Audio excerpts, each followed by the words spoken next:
You've got to be kidding me. No. You've got to be kidding me. Okay. Do you remember long ago, like, what's it been now, 3 weeks? Maybe 4, I don't know. Do you remember the Republicans running on a second tax cut? Do you remember that? Yeah, they did. And me playing the audio, because remember Trump got a big brawl with the Republican leadership. They wanted to ignore this immigration stuff because it's a winning issue. And besides, they don't agree with securing the border. And they wanted to run on a second tax cut. Right. Trump said, no, that's boring. I want to do a second tax cut, but I'm running on immigration, right? So they went their two separate ways, right? You see how that worked out for Paul Ryan in the House. He was the one Trump was mainly having the argument with, right? So they ran on a second tax cut a long 3 weeks ago. They got time for that? I mean, they do still have the House and the Senate, right? The presidency, they got time for that? Well, Representative Kevin Brady, who had the bill authored and ready to go, announced there'd be a vote on it. When? Thursday. Isn't that last week? Yeah. Never happened.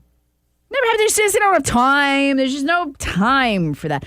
Well, okay, so here's some more stuff they don't have time for. No time to pass Obamacare reform.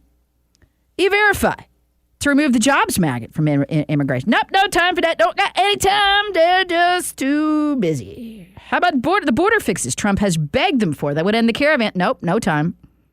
So what do they have time for, pray tell? Their number one campaign promise, the second tax cut? Oh, hell no. Even though the bill is already written, not coming to the floor. No. Do you know what they're doing? You want to know everything that's wrong in this country.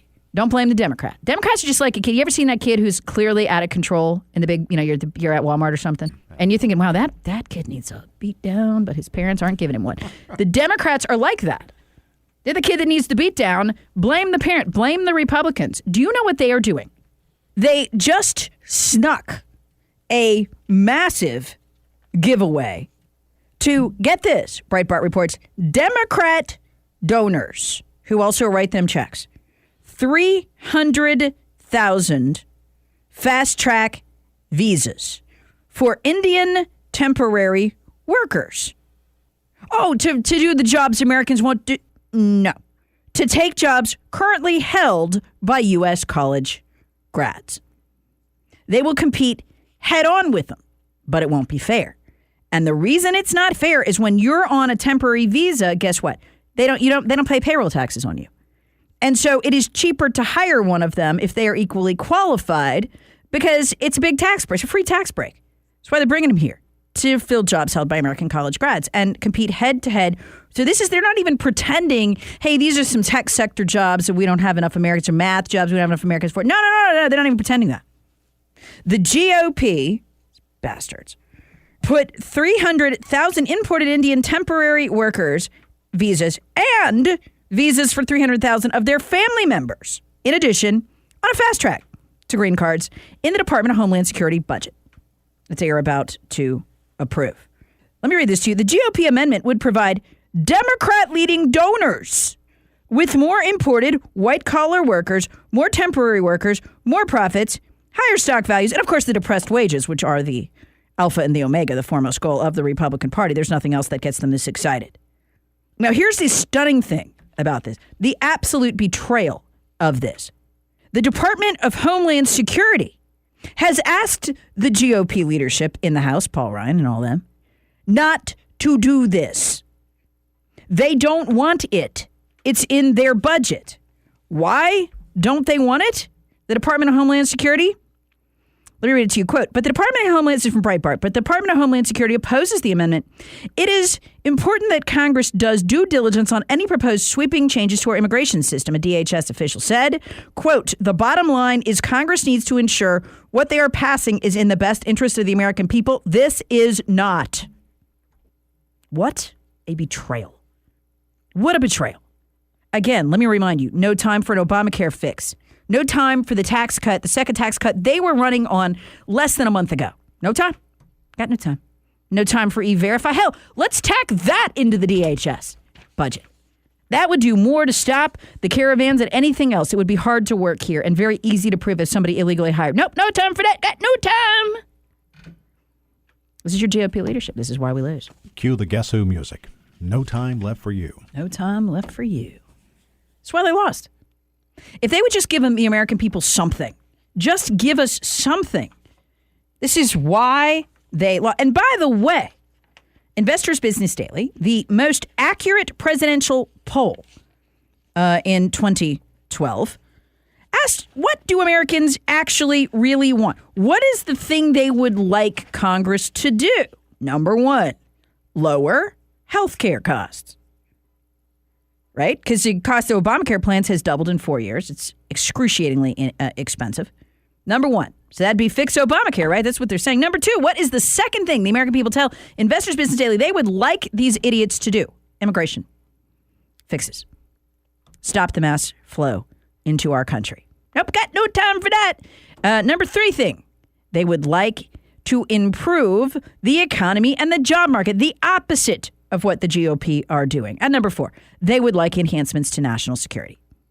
That's the agenda right there, in order. Everything they will not do. This is the Bush legacy. It is. And I mean, I hate to have to say that this week, but I'm not going to lie to you.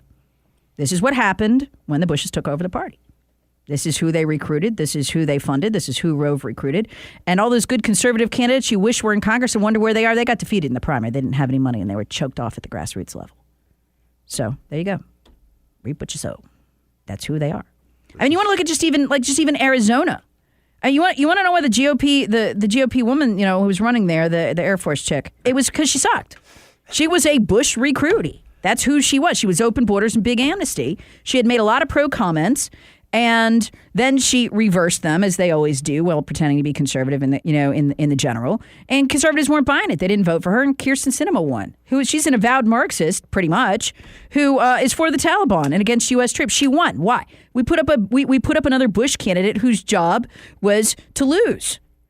And you look at Arizona again. The GOP governor there beat our GOP Senate candidate by what was it? Almost 300,000 votes. Again, that's what Bush candidates do. They stand for low wages, open borders, no national sovereignty, New World Order, international government. That's what they stand for, except they lie in the primaries to get elected. Well, she didn't lie too good because she had told the truth before. And guess what? She didn't get elected. Again, they defeated the conservative candidate who wanted all those things that the public tells you. I just read Investors Business. This is not Republicans what they want. This is what the public wants. Defeated the candidates who wanted those things. Bush legacy. We're not going to get his country back till we get those people out of the party for good. Gone. Done. Bye-bye. I just get incredibly frustrated with the continuing Bush influence in the Republican Party. Amnesty is like crack to these people. So are visas. You know what? I know why. I never explained to you why they betray you like this. And I guess I can understand having run a statewide campaign and knowing what it's like to struggle. And the biggest struggle is fundraising. It is really, really hard. Everybody's always looking over their back for that primary challenger and that sort of thing, right? And so you have to be able to raise money. And one of the most miserable things that you do as a candidate running for office, and I ran a statewide campaign in North Carolina, won it, actually, first black guy to win a statewide GOP primary since Reconstruction. Really proud of that. One of the most miserable things, he would spend all of his time, not speechifying or putting campaign ads together, but he was on the phone raising money. It is humiliating to grovel for money. It's horrible. I mean, you really have to want to win to do it. So they say to you, look, we just need 300,000 visas, just 300,000 jobs. Yeah, we're going to bring in Indians to take American jobs. We don't have to pay payroll taxes on them. Save us a ton of dough. They're on temporary visas. Yeah, and we'll just replace the Americans with them. It's going to depress wages in our industry. It's going to be awesome. Because as you know, wages are our biggest expense. Oh, and checks. You won't have to dial for dollars anymore. That's what we used to call it, dialing for dollars. You don't have to do that. We're going to make sure that all our friends write a check to you. All you have to do is sit back and the money will roll in. Just got to vote for that Department of Homeland Security budget. Just got to give away 300,000 American jobs. Yeah, feel bad about it, but not too bad when the dollars roll in. You don't have to worry about it anymore. You got a big campaign chest. You can let that bank account get real fat, that campaign bank account, and nobody will challenge you when they see that thing. It's seductive. It's like crack. That's why they do it.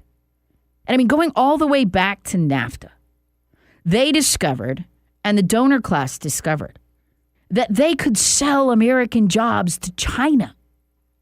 The political class could just sell them one wave after another, after another, after another. They could get the checks and they wouldn't have to work for them anymore. And they would always know they could defeat their opponents. And this is why, despite the Department of Homeland Security begging, no, we don't need 300,000 visas for Indians to take American white-collar college kids' jobs. We don't need that. We don't want it. Take it out of our budget. It's still there.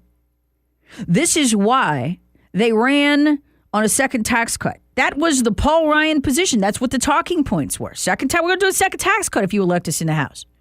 Well, you still got the House. Where's the tax cut? We're too busy selling American jobs for political donations. This is why what the donor. And by the way, this is the Democrat donors that want this. The ones that give to both sides. It is the ultimate betrayal. But we could put candidates in that were resistant to this if the Bush family and Karl Rove weren't so busy killing them off in the primaries. And like people go, why aren't there any good politicians? There were. They got defeated in the primary. You missed it.